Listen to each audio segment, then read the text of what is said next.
Hi guys, welcome back. It's a new year, so that means new trends. And I want to do it more so on realistic trends because there's so many videos on runway fashion. I think that is valuable, but I think we also have to be realistic because one, the wave of fashion, although it sort of starts on the runways, it also doesn't always translate to real life. So I want to break down specifically what's going to be trending and what's a little bit more realistic. I brought my little list. The past few years, we all know the samba has been trending, and I think it's sort of sadly over. I say sadly because I know a lot of people will probably bought the sambas, and that very slimline silhouette of a sneaker, it's timeless in the sense that it's a basic silhouette, so obviously it won't necessarily go out of style, but I do think there's been a shift. I think there's going to be a shift into a bit more of like a rounder silhouette, not to say that it won't be slim, but I think instead of the very tapered toe, especially on sneakers or loafers, I think it's going to shift into a little bit of a rounder, slightly bulkier, but still polished. And I talked about this in the past, similar to Adidas ballerinas or taekwondos. They're kind of similar in that rounded toe cap area, but it's still pretty polished overall. It's not chunky in the sense of like the New Balance ones from the past. It still has a little bit of more weight than the samba. That's definitely a lot more lighter, even in the way it looks. And with that being said, I think that's going to also translate to our loafers. So there's going to be a shift into the very sleek loafer where it has nothing, like no design on the loafer itself. So like a moccasin in a sense, it's a hybrid of a moccasin in a shape of a slipper, if that makes sense. So I've actually been looking for those. It's also very reminiscent of like the row, this very minimal take of a shoe. And there were a few that I was eyeing, like the ones from Lemaire, or even a few months ago, I made a video about the Chanel loafers. It's not the same as a ballet flat because it covers more of your foot, but it's also not a loafer because it's a little bit more slim and a little bit more rounded than a loafer. Very simple, but still clean and polished, especially in this leather texture. Next, on to clothing and like outerwear, I guess somewhat related to accessories as well. I think there's a big shift in shawls and scarves and sort of ponchos and capes. For sure, it's going to continue into this next year. I actually recently wore an outfit that had that cape. It was like a really big scarf. It's like super wide, so I used it as a sort of cape or like a shawl. It's very practical. It keeps you very warm, but it's not as heavy as another layer of a jacket, if that makes sense. So I can definitely see this coming into this new year. With any trend, trends don't necessarily last just one season or 1 year. It'll last for many, and I think this year it's going to just be more familiar to a lot of people, and so they're going to implement it more. I've seen it a lot with fringe as well. With any scarf, there's often, that fringe at the end, so that plays into it, or just different outerwear with that fringe texture, or scarves with different textures as well. I've also seen a lot of people use scarves as sort of a skirt or like an accessory of a skirt on top of your pants or jeans. Personally, that's not my style, so I won't be participating per se, but I have seen a lot of people layer in that way, so it adds a little bit of a texture, a little bit of a feminine touch. I think the main thing for me is I really like function with my fashion pieces, so that sort of scarf, especially just as a mere accessory on top of your jeans or your pants,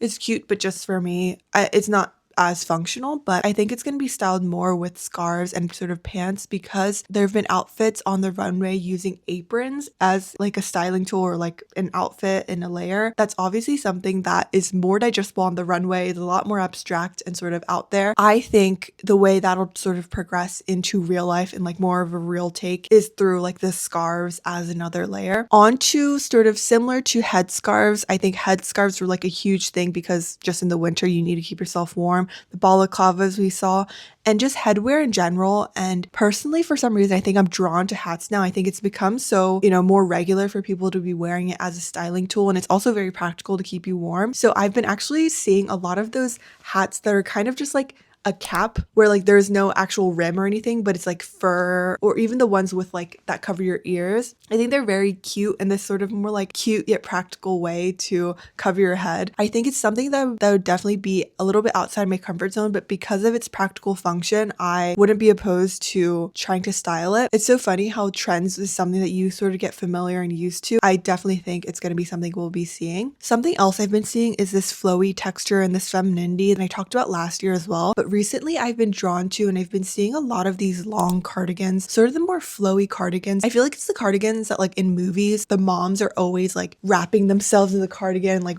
drinking a coffee. That sort of cardigan that doesn't have any buttons, any closures necessarily, just as a tie belt or just is like just one piece. I've been drawn to this sort of cardigan, and I've realized it has to be sprouted from me seeing it somewhere and it being sort of a translation of a trend. And I do think it's going to be something we'll be seeing. And I would say it's definitely new, at least within our generation of trends. I think the past few years was focused on cardigans with buttons, and more so in past seasons or past years, we focused on longer jackets or coats. But I think again, it's shifting into a softer cardigan texture that's longer and sort of that mom vibe. But I actually really like it, and I was looking and eyeing a cashmere one. I'll link it as well, but very practical, and I think it has this like flowy, like casual, comfortable essence. It's also very chic because it's on the go and practical. And in line with this feminine theme, I think we're also going to be seeing this feminine touch through our accessories, and specifically brooches. I haven't really seen brooches be prevalent the past, few years, but I think the way it's transformed and will be prevalent this trend cycle is through a more feminine take, using fabric or different textures and adding that as a brooch. I actually saw one from like the Chanel runway, and again, these are a lot more extravagant, but I think a brooch is just smaller in its essence, so it's easier to add onto your clothing, especially if it's made out of a fabric texture. I think it's easier to sort of make it blend in with your clothes and make it look like it's part of the design versus a real brooch that more traditionally a metallic or like a metal piece. Okay, and then last but not least, a overall sort of theme I've been seeing is this prevalence of shiny textures, and specifically patent.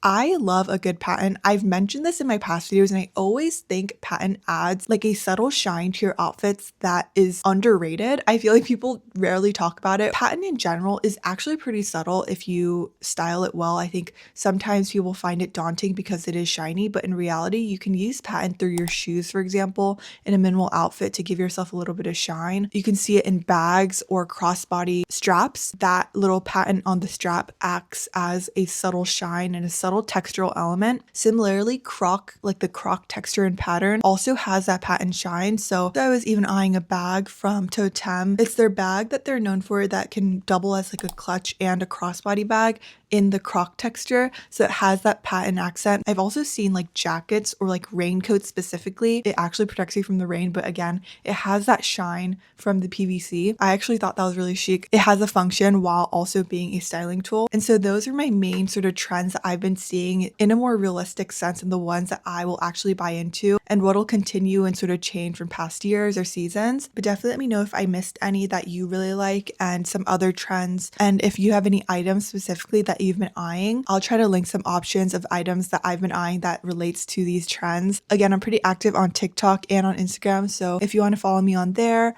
and don't forget to like and subscribe, that'll be very motivating for me. But I appreciate you watching till the end if you have, and I'll talk to you guys in my next video.